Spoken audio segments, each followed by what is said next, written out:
Graças pela vida dos teus servos, pelo ministério deles, pelo casamento deles, pelo ministério que eles exercem naquela igreja ali, e também pelo ministério que eles estão exercendo através da internet e através da televisão, Pai. Glórias a Deus por isso. E Pai, nós te suplicamos que o Senhor use a vida dos teus servos nessa noite aqui, Pai, e que nós sejamos desafiados e edificados, Pai, a respeito dessa caminhada como família, como casal. Nós colocamos a vida do Zé e da Sueli nas tuas mãos. Pedimos que esse seja um tempo precioso para eles, fortalecendo o relacionamento e a família nessa viagem, Pai. Que o Senhor os abençoe e os guarde, Pai. E Pai, em nome de Jesus, que o Senhor use os teus servos agora nesse tempo. Nós colocamos as suas vidas, a sua família, o seu ministério no teu altar, Pai, e pedimos a tua bênção e a tua graça sobre eles, em o nome do Senhor Jesus. Amém, Pai. Amém, igreja? Amém. Glória a Deus. Em primeiro lugar, eu estou muito alegre por estar aqui. Queria agradecer ao pastor Mecenas. Nos sentimos imensamente honrados. E na verdade, falar sobre família para nós é uma coisa que nos dá alegria. Nós estamos aqui com o coração cheio de alegria, diante de um exemplo, de um casamento de 58 anos, e eu quero seguir esse exemplo, Eu já estou com 31, faltam 27, e Deus há de nos dar esse privilégio. Amém. É muita alegria que nós estamos aqui, e eu percebo que aqui existe, vocês são uma família, Ora pelo que vai viajar, é um tempo muito gostoso, Você já tem aqui há muito tempo aqui, a gente percebe que é uma família. Oh, como é gostoso. Eu fui criada desde criança na igreja, e eu sinto isso mesmo. Família, igreja, é coisa feita por Deus mesmo. E eu vou trocar o microfone porque o Luiz anda muito. Então, eu conhecendo um pouquinho ele, eu vou trocar de microfone. Gente, a gente queria começar falando algo muito importante. A palavra de Deus fala no Salmo 68:6. A Lívia vai ler para nós. Você pode abrir rapidamente, Salmo 68:6. E eu gosto muito desse versículo porque ele traz para nós a visão que nós queremos passar para você. Lê, meu amor. Deus faz que o solitário more em família, tira os cativos para a prosperidade. Só os rebeldes habitam em terra estéril. Você já imaginou um Deus que tem como prêmio viver em família? Pastor, mas espera aí, minha família tem problema. É claro que sua família tem problema. Eu quero fazer uma pergunta e eu queria que você me respondesse com toda sinceridade. Quem aqui tem defeito, levanta a mão, só para eu saber. Não precisa levantar os pés, Pode levantar tudo. Nós todos temos o quê? Muitos defeitos. Mas Deus nos fez para nós vivermos em família. O que significa isso? Na verdade, nós não fomos feitos para vivermos solitários. Tem um versículo em Provérbios 18:1, você não precisa abrir, ele diz o seguinte, presta atenção: o solitário, ele busca o seu próprio interesse e ele insurge-se contra a verdadeira sabedoria. Você sabe que solitário é esse? É aquele que não quer se relacionar. Quanto mais eu sou refratário, resistente a me relacionar, quanto mais eu me recuse a dar e a receber, a chorar e a rir, quanto mais eu me recuse a viver a vida em comunidade, mais eu vou ser alguém infeliz e não vou querer o que Deus tem. Então você e eu precisamos entender uma coisa. Você podia repetir comigo? Fala assim: não existe. Vamos lá, sem medo. Desculpa, mas eu estou me sentindo à vontade. Repete comigo: não existe família perfeita. Fala assim: mas a minha família é abençoada. Meu querido, a marca de Deus na nossa vida não é a perfeição, mas é a bênção. É quando eu entendo que, apesar dos meus defeitos, essa jovem bela senhora me suporta há 31 anos, e ela me ama. Isso é um milagre, isso é bênção, isso é Deus. Na verdade, quando nós caminhamos juntos, Deus, Ele nos dá a capacidade de amar, porque o amor é uma decisão. Deixa eu te falar algo. Quem vive debaixo da direção do Espírito Santo, vive debaixo do amor, porque o amor é algo que vai surgir no meu coração, porque eu decido, porque eu decidi, no dia 1º de março de 1986, eu assumi com a Lívia um compromisso, e eu decidi que ela seria a mulher que me acompanharia até o último dia da minha vida. Isso é, o Espírito Santo me governa, portanto, valorize. Nós queremos falar para você, nessa noite, algo muito importante. Família é lugar de receber identidade. Quem eu sou, você aprendeu aonde? Na sua família. Pastor, por que é importante que eu pense nisso? Porque na verdade, para que eu possa me relacionar, eu preciso primeiro descobrir quem eu sou. Você tem coragem de olhar para você mesmo? Você tem coragem de ver os seus defeitos? Hoje, infelizmente, nós vemos as pessoas igual uma avestruz. Você já viu uma avestruz? Uma avestruz, ela põe a cabeça na terra e o corpo fica todo de fora, e ela acha que ninguém está vendo. Nós precisamos ter a coragem, a honestidade, a ousadia, a intrepidez de olharmos para nós e nos percebermos. O Espírito Santo de Deus quer que eu me veja, me enxergue. Por quê? Porque eu preciso mudar, eu preciso crescer, eu preciso melhorar. E a família foi o lugar que eu recebi um espelho dizendo para mim: Luiz, esse aqui é você. Essa identidade, ela não é alguma coisa que não mude, ela muda com o tempo.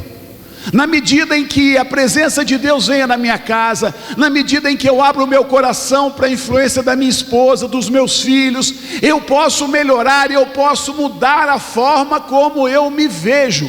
Então essa identidade, ela é construída dia após dia. Quando eu sou criança, quando eu sou pré-adolescente, quando eu sou adolescente, quando eu sou jovem, essa minha forma de me ver vai mudando. E aí o Luiz começou a colocar que na família, né, nós recebemos a identidade, e o primeiro momento que nós temos é a nossa infância. Nós criança, ali nós criança, nós descobrimos quem nós somos mesmo, como meus tios se relacionam comigo, como meus pais, como meus irmãos se relacionam comigo, se eu sou a primeira filha, se eu sou a segunda, tudo isso interfere na forma como eu me vejo. Eu me lembro que eu era a segunda filha e a minha irmã tinha 1 ano e meio, ou menos do que 1 ano e meio a mais do que eu. Como eu era uma criança chorona, porque aí eu fui descobrindo, eu queria atenção, mas nós duas ali competimos a atenção dos nossos pais. E minha mãe muito novinha, acho que ela tinha uns 18 anos para 19, quando ela teve a segunda filha, né, naquela época ali, lá atrás. Hoje eu tenho 51 anos, então naquele tempo, né, com a minha irmã, a gente viveu tudo isso, e aí eu fui descobrindo com o tempo quem eu era birrenta. Eu sei que as pessoas, meus tios me chamavam de birrenta, eu vivia chorando. Sabe uma criança que dava birra no chão? Você já viu alguém? Era a Lívia. E aí um dia uma tia minha me falou assim: olha, Lívia, se você parar de dar birra, eu vou te dar uma boneca. Na época uma boneca amiguinha, grandezinha assim. E eu falei: vou parar de dar birra. E ela me deu, eu já tinha 4 anos, e ela me deu essa boneca.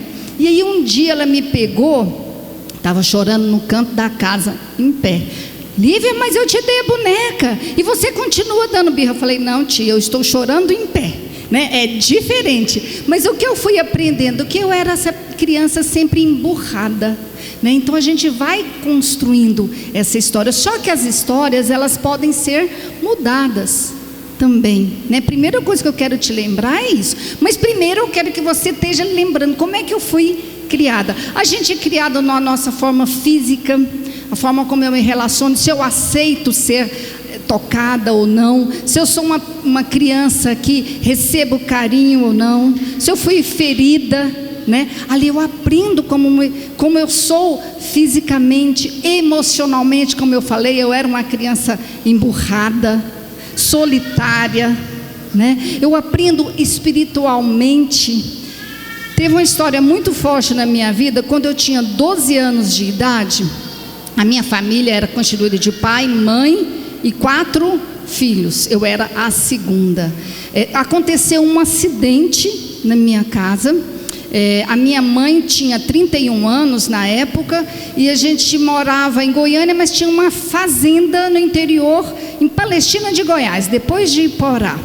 E nós fomos para lá nas férias de julho, e era a formatura da minha mãe, que aos 31 anos de idade, com 4 filhos, ela resolveu fazer direito, e naquela semana seria a formatura dela. Então nós fomos para a fazenda, e ao retornar da fazenda, porque a gente foi para a fazenda para chamar as pessoas para virem na formatura dela.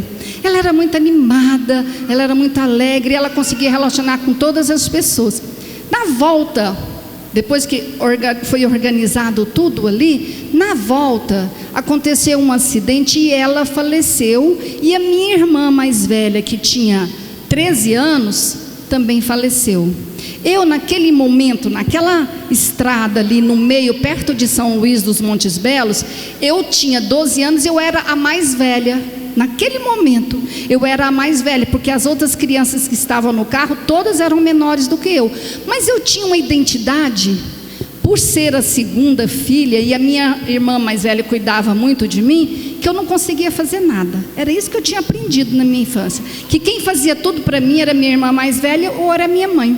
E naquele momento, naquela situação, eu me vi tendo que tomar uma outra forma de agir. E passou um carro naquele momento, e eu juntei os meus, tinha também um primo, uma criança também mais nova do que eu, que estava no carro, juntamos todos, coloquei todos dentro do carro e fui para Goiânia. Quando eu cheguei em Goiânia, meu pai e toda a família já estavam esperando, já sabiam da tragédia, já estavam esperando ali. A hora que eu cheguei, os olhos das pessoas de pena, né, de dó, e aquela imagem que eu tive, eu quis pegar para mim, como se eu fosse uma pessoa sofrida, coitada, perdeu a família. Olha como que a nossa identidade é formada. Mas aconteceu alguma coisa tremenda, que eu até lembrei dessa questão hoje, a hora que eu estava pensando sobre. O meu pai me chamou, eu e meus 2 irmãos, né, que estávamos ali, e falou assim para mim, nós éramos da igreja desde criança, falou: minha filha, tudo vai dar certo, Deus continua conosco. A hora que ele falou aquilo ali para mim, eu aprendi quem que era Deus. Apesar de toda a situação dolorida, eu sabia que eu tinha Deus. A minha identidade espiritual ali foi reforçada. Apesar de que essa coisa muito boa que aconteceu, algo que a gente fazia na nossa família era: não vamos conversar sobre essa dor, porque se a gente conversar sobre essa dor, as pessoas vão sofrer. Então, só aquele dia que a gente conversou sobre isso, eu lembro que às vezes eu pensava assim: gente, mas eu orei, pedi a Deus para que a minha mãe vivesse 100 anos, aquela questão de criança, né? E ela morre ali, naquele momento, eu estou precisando, sempre que eu precisava de alguma coisa, eu me lembrava disso, mas eu não podia conversar isso com ninguém, porque o que nós aprendemos em família é que não podia falar sobre as emoções doloridas. Aí se não fala também das boas, e aí a gente vai relacionando assim na família. Foi muito ruim isso para mim, mas no decorrer do tempo da minha vida, depois eu já tinha 16 anos, eu fiz um curso de psicologia. Na verdade eu queria era conversar, eu queria era falar, eu queria fazer, talvez era terapia. Eu fiz um curso de psicologia, mais na frente eu fiz um curso que era para tratar especialmente com as pessoas de perda, questões de perda, de luto, de tentativa de suicídio. Eu não sabia que era por causa da minha história. Lá na frente eu fui descobrindo isso. eu fui descobrindo que era por causa do que tinha acontecido comigo que eu queria mudar a minha forma de viver. Na infância também, antes da gente passar para a fase da adolescência, na infância, além da nossa família que nos constrói, a escola também constrói os nossos filhos. Lembre você, às vezes a gente manda os nossos filhos para a escola, a gente acredita, muitos pais às vezes são omissos e deixa pensando que é a escola que vai cuidar, mas nós precisamos de saber que ali na escola é construída a identidade também da criança. Eu lembro de um dia que eu estava na escola, já tinha até acontecido esse acidente com a minha mãe, eu era pré-adolescente, e eu fiz xixi na calça. Aconteceu aquela situação ali, e eu lembro que tinha uma amiga do meu lado que me emprestou aquelas, era época de frio, blusa de frio, aí me ajudou, colocou, e nós somos nós juntas, fazendo de conta que estava tudo muito bem. Então ali eu não fui abandonada. Na escola eu também teve momentos que eu aprendi a ser cuidada. E claro que tem momentos também que os nossos filhos passam por situações difíceis, que nós passamos. O que eu estou querendo trazer para você é: comece a descobrir como é que foi feita a sua identidade, como é que você se vê. Porque o Luiz falou, primeiro nós temos que nos ver, para depois relacionarmos.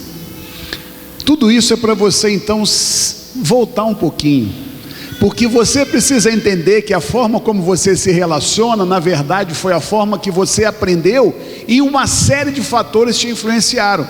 Como foi a sua adolescência? Uma das coisas que eu mais me preocupo em relação a isso é que eu vivi um tempo em que as pessoas diziam assim, quando eu era adolescente: você conhece os aborrecentes? Aquilo me irritava.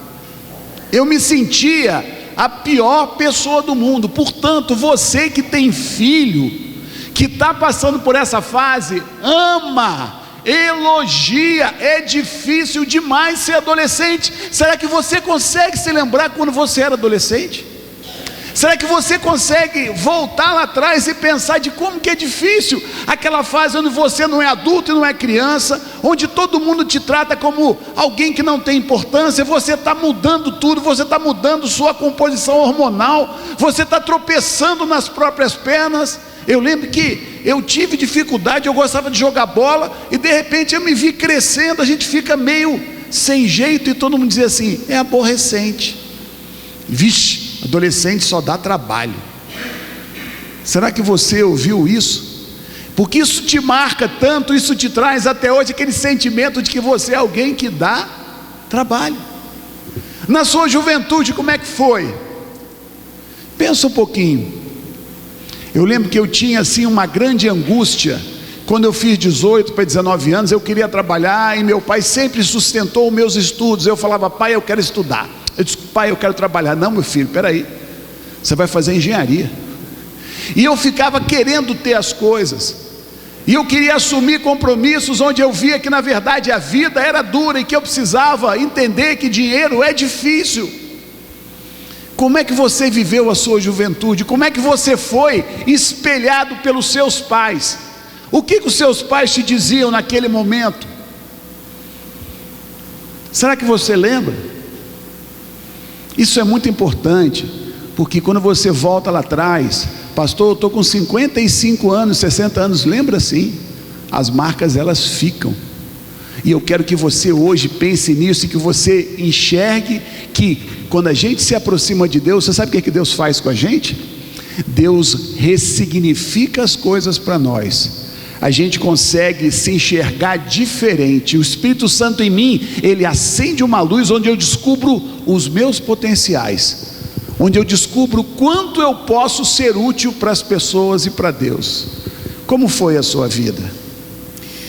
Também no casamento a gente continua se alinhando, a gente continua se reconstruindo.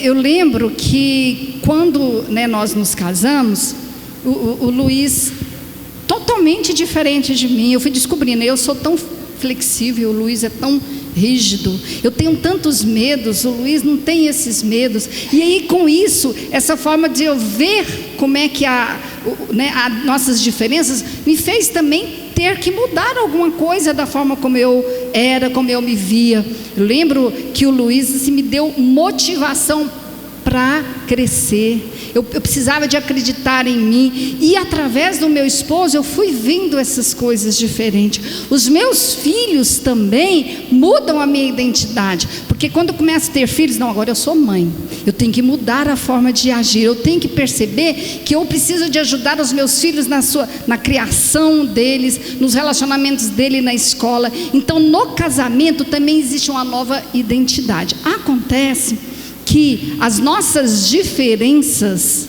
às vezes são gritantes, principalmente as relacionais, as emocionais, são fortes. E aí eu não aceito as diferenças do Luiz, ele não aceita as minhas, e nós começamos numa disputa. Às vezes o casal começa numa disputa. Às vezes a mãe, que é muito fácil amar os filhos, quer cuidar só dos filhos e deixa o esposo de lado. E aí eu preciso de construir uma nova identidade. Não, a minha identidade é de não conversar. Eu não converso porque desde criança eu aprendi que não posso conversar. E aí eu tenho que mudar. E eu me vi tendo que mudar para conversar, mudar para fazer toque, para demonstrar que amava, porque eu, com a minha história, tanto verbalmente eu não conversava com os meus irmãos para que eles não sentissem dor, mas eu também não aproximava deles fisicamente, porque a gente teve que fazer, cada um ficar numa bolha se protegendo. E aí quando eu virei esposa e mãe, eu aprendi a relacionar, e o Luiz foi essencial nessa minha história, de me colocar para frente. Lívia, você, você consegue, você é uma ótima psicóloga, abre seu consultório, vamos à frente. Então ele foi me dando essa força. Mas nós vamos passar um videozinho daqueles que nós fazemos, pastor, das diferenças dos casais. Na formação da identidade do casamento, às vezes a gente não consegue. Nós vamos mostrar uma forma que não deve ser feita. O primeiro vídeo a gente chama de câmera escondida.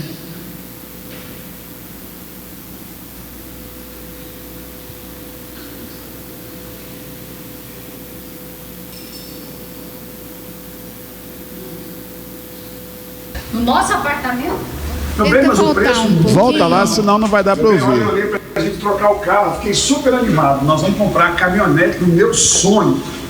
Você tá doido? Volta lá no início. Ué, a gente não tinha combinado que a gente estava juntando um dinheiro para dar entrada no nosso apartamento? Também, mas o preço muito legal. Meu bem, olha, eu olhei para a gente trocar o carro, fiquei super animado. Nós vamos comprar a caminhonete do meu sonho. Você tá doido? Mas por que, meu bem? Ué, a gente não tinha combinado que a gente estava juntando um dinheiro para dar entrada no nosso apartamento? Meu bem, mas o preço muito legal, muito bom. Nossa, Deus do céu, tudo louco. Eu não estou entendendo. A gente combinou que a gente ia juntar o dinheiro para dar entrada num apartamento, porque você não gosta de comprar nada financiado. Então tá bom. Então a gente vai fazer o seguinte: a gente vai comprar um carro e o apartamento vai comprar tudo financiado. Meu bem, não vem com essa história da sua família de origem. Eu não aguento isso. Sua família adora financiar. E você é cheio de medo. Tem que ser tudo à vista. Tem que ser tudo pagado. Meu bem, mas para que eu vou correr risco na minha vida se eu posso pagar à vista, eu posso esperar? Nosso apartamento é tão bom, mas eu acho você não que pode abrir mão. Mas olha só, meu irmão, minha irmã, dá tudo certo. Eles têm casa, tá tudo certinho. Também eu quero. Agora tem que ficar esperando, porque porque o seu pai compra tudo, tudo à vista. Não aguenta. Então assim, então vai comprar um apartamento agora. Não, meu bem, mas eu quero o carro. Não, mas eu quero o apartamento. Qual que é a nossa... que é o mais importante para nós, não é morar? Meu bem, mas eu acho que a gente está morando mais ou menos, e o carro vai ser muito bom para nós, ué. Não, sempre esses problemas seus, cheio de medo. Nossa, eu preferia lá na minha casa, lá o meu pai... Não, Lívia, eu gosto do meu jeito. O meu jeito é o melhor. A gente não corre risco, você entendeu, meu amor? É o melhor. Para que eu vou fazer dívida? Financiamento é investimento. Tem investimento. Você não entende o que sabe o que é investimento? Meu bem, investir em quê? Em dívida? Ué, se eu posso pagar à vista, depois eu junto e compro outro, para que eu vou ficar devendo? Não quero saber de nada, não. Vou continuar meu trabalho aqui, minhas coisas, vê o que você quiser lá, então. A gente acabou de fazer uma simulação de uma situação interessante. Ou a gente compra à vista ou compra a prazo. A questão não é se compra à vista ou se compra a prazo. A questão é as diferenças na família. Olha só, eu sempre achei que não se pode comprar financiado. E na minha família, o que nós aprendemos é que se a gente comprar financiado, a gente tem como comprar muito mais coisas. Quer dizer, eu preciso aprender que o jeito dela não está errado. E eu tenho que aprender que alguma coisa no jeito dele também pode ser importante, pode ser interessante para a nossa família. Na verdade, o que vai fazer com que o casal chegue num acordo é cada um deles sair da sua verdade e aprender e se dispor a ouvir os argumentos do outro. Só vai haver acordo quando eu puder mostrar para o outro que eu avento a possibilidade de ceder.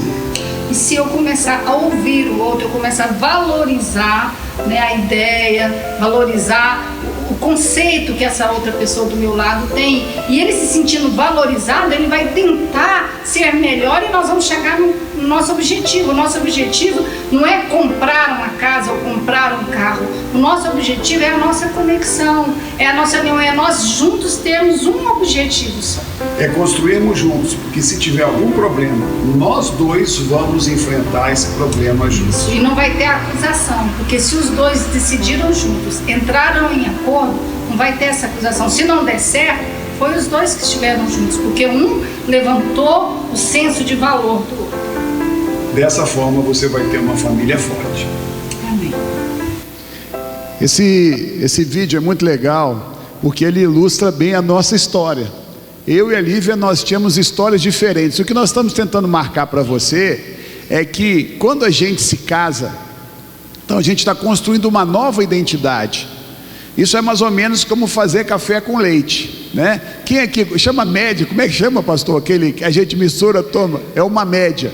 Repete comigo: na minha casa tem que ter uma boa média. Tem que ter boa média. Porque na verdade, olha só, isso é a nossa história. A minha mãe, ela era tão engraçada que ela falava assim: meu filho, nunca compre fiado. Ela falava olhando o meu olho. A minha mãe, ela tinha assim uma disciplina financeira impressionante. Aí eu me casei com a Lívia. A família da Lívia, eles não têm problema nenhum de dever. Eu não durmo. Eu fico rolando da cama de pensar que eu tenho uma dívida. Aí eu tive que fazer o quê? Eu tive que aprender que eu tenho um equilíbrio e que ela também tem. E quando a gente aprende e começa a honrar o outro, escuta o que eu vou te falar. Um relacionamento só se sustenta quando eu conscientemente abro mão das minhas certezas. Deixa eu fazer uma pergunta para você. Quantas vezes você já sentiu com a verdade e achou que a sua esposa ou seu filho estava errado? Levanta a mão assim, só para eu saber. Eu tenho certeza que é desse jeito. E o outro também pensava. Agora o que eu estou falando